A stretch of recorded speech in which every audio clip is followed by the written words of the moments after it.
Bon, ça fait longtemps que je voulais faire cette vidéo-là parce que je voulais être sûre de vous dire les bonnes choses, mais de pas trop vous en dire. Fait qu'en fait, ce dont je voulais vous parler, c'est des ingrédients toxiques qu'on trouve dans les produits cosmétiques. Si je vous dis qu'il y a peut-être du mercure dans votre crème pour la peau, du plomb dans votre rouge à lèvres, des agents cancérigènes dans votre fond de teint en poudre, est-ce que ça vous fait peur? Moi, ça me fait vraiment peur. En fait, l'industrie cosmétique, c'est une des industries les moins réglementées. Les compagnies obtiennent des autorisations de mise en marché, puis ensuite de ça, ils attendent. Fait que les produits sortent, puis 5, 10, 15 ans plus tard, on a des rapports de cas, des rapports d'effets secondaires, puis là, on se pose des questions. Puis là, peut-être que le produit va être retiré du marché. On attend d'observer des tumeurs du sein qui sont non cancérigènes, mais quand même, chez des jeunes femmes dans la vingtaine. On attend qu'il y ait des recours collectifs contre la plus grande compagnie de poudre de talc avant d'émettre certains avis. On attend de voir des seins qui poussent sur un petit bébé d'1 an, parce que c'est comme ça que ça se passe présentement. Puis même là, il n'y a rien qui change. Il n'y a aucune mise en garde sur les produits, puis c'est vraiment la responsabilité du consommateur de s'informer. Fait que j'ai trouvé ça important de vous partager juste ce que moi j'ai appris, parce que quand on sait mieux, on fait mieux. Présentement, il y a environ 125 agents qu'on croit être cancérigènes dans les produits cosmétiques et les produits de beauté de tous les jours. C'est énorme parce qu'en fait, on met des cosmétiques, les filles, je parle, pour se sentir belles. Je viens de dire les filles, mais les gars, vous avez le droit d'en mettre aussi, là. Pour mettre notre visage en valeur. On met des crèmes parce qu'on a la peau sèche, parce qu'on a des problèmes de boutons, parce qu'on a eu un coup de soleil, parce qu'on veut avoir la peau lisse, la peau jeune, peu importe. Là. On utilise du shampoing parce qu'après quelques jours, ben, on a les cheveux un peu sales. Puis tous ces produits-là font partie du même système de réglementation cosmétique qui est complètement déficient en 2021. Puis tout ce qu'on peut faire, c'est de s'informer puis de faire des choix éclairés. Donc, ce que je veux vous dire, c'est qu'il y a probablement plusieurs substances qui sont potentiellement cancérigènes dans vos cosmétiques. Par exemple, le talc dans la poudre de bébé Johnson Johnson a été relié à des cancers des ovaires, des cancers du poumon. Il y a plusieurs ingrédients qui peuvent être des perturbateurs endocriniens. Ce que ça veut dire, c'est que ça va imiter les hormones dans votre corps, comme l'estrogène, les androgènes, les hormones de la thyroïde. On a plusieurs éléments à ce jour qui nous portent à croire que les perturbateurs endocriniens ont un lien avec les cancers qui sont hormonodépendants, comme le cancer du sein, le cancer de l'ovaire, le cancer du testicule, puis des liens sur la reproduction aussi, la croissance. Puis souvent, on pense que c'est la dose qui fait le poison, fait que si c'est une petite dose, ben ça doit pas être si pire que ça, mais c'est pas vrai avec les perturbateurs endocriniens. Les bébés, on appelle ça in utero, là, les bébés dans le ventre de la maman, c'est là qu'on a remarqué certains des effets qui étaient les plus graves, puis certains des effets qui devenaient plus importants pendant la petite enfance, qui peuvent avoir un impact sur le développement du cerveau.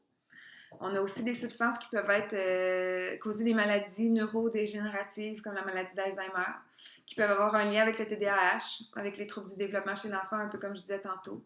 Puis, tu sais, dans le domaine médical, dans le domaine pharmaceutique, quand on veut prouver un lien de risque-bénéfice, de cause à effet, quand on veut mettre un nouveau produit en marché, on fait des études. On regarde s'il y a des liens, on regarde s'il y a des bénéfices, on regarde les effets secondaires, on regarde s'il y a des décès. Puis souvent, la conclusion, c'est, bon, on observe une tendance, mais on n'a pas assez de preuves pour dire que cet agent-là est bénéfique ou est sécuritaire. Donc, on ne le met pas en marché ou donc, on ne peut pas dire que ce médicament-là fonctionne pour telle chose. Ben moi, je suis pas d'accord avec ça, avec les produits cosmétiques. C'est pas parce que c'est pas prouvé à 100% que ça peut me causer un cancer, que ça peut perturber mes hormones, que ça peut avoir des liens sur ma fertilité, que c'est correct. T'sais, moi, j'aimerais ça le savoir parce que j'aimerais ça ne pas l'utiliser, même si c'est pas sûr à 100%. Puis, tu sais, c'est pas parce que je mets un produit que, ben là, c'est correct. Tu sais, c'est des faibles concentrations, fait probablement qu'il n'y a pas d'effet secondaire.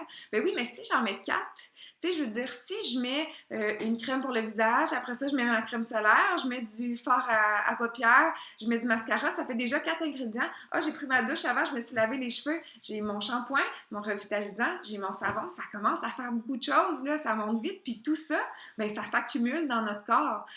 Fait que, dans le fond, tu sais, j'en suis venue à la conclusion, bon, ben là, qu'est-ce qu'il faut que j'évite dans mes produits cosmétiques? Puis là, comme je vous dis, c'est pas juste le maquillage, là, c'est tout ce qui va sur notre peau parce que notre peau, c'est le plus grand organe de notre corps. Fait que, tu sais, oui, moi, j'ai toujours fait attention à ce que je mettais dans ma bouche, mais je m'étais jamais posé vraiment la question à ce que je mettais sur ma peau. Puis ça va plus loin que ça va aussi à tous les ingrédients qu'on utilise, tous les produits, je veux dire, qu'on utilise, par exemple, pour faire le ménage, le lavage, les choses qu'on met dans la sécheuse. Tout ça a un lien, tout ça finit par être absorbé par les poumons, par la peau. Fait que je pense qu'il faut qu'on en prenne conscience puis qu'on fasse attention. Fait que je voulais vous partager les choses les plus dangereuses, en fait, qui ont été identifiées à faire attention, surtout dans les produits cosmétiques. De un, les phtalates. Les phtalates, c'est des composés qui font partie des perturbateurs endocriniens, donc ils vont jouer sur vos hormones, comme je disais.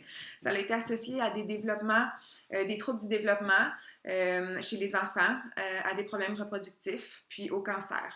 Puis on les retrouve dans quoi? Bien, dans les lotions parfumées, dans les gels douche, dans les produits pour cheveux, pour la peau, les produits pour bébé, le vernis à ongles, les cosmétiques colorés, les parfums. C'est tout ce qui fait partie de l'industrie cosmétique. Sinon, qu'est-ce qu'on va éviter aussi? Les parabènes. Les parabènes, c'est des perturbateurs endocriniens qui sont aussi associés aux troubles du développement, aux problèmes reproductifs, au cancer. Aussi les désodorisants, les antisudorifiques, les savons, les produits capillaires, on retrouve ça dans les rasages, dans les lotions parfumées. Fait que c'est dans presque tout ce qu'on utilise.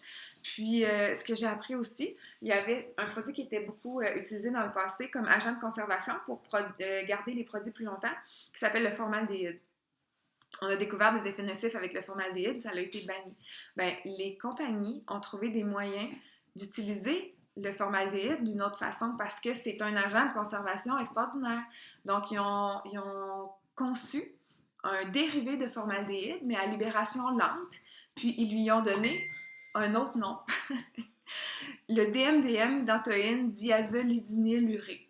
Bref, mais tu sais, on peut lire tous les ingrédients qu'il y a sur nos choses, puis on comprend pas le trois quarts, puis on dit, bah, whatever, ça doit être correct, mais faudrait pas faire ça. En tout cas, ça me fait capoter. Il y a plein de choses comme ça que les industries nous cachent. Par exemple, le mot parfum, le mot arôme, le mot fragrance. En fait, les compagnies ont le droit de ne pas divulguer ce que ça contient parce que ça fait partie de l'espèce de recette secrète.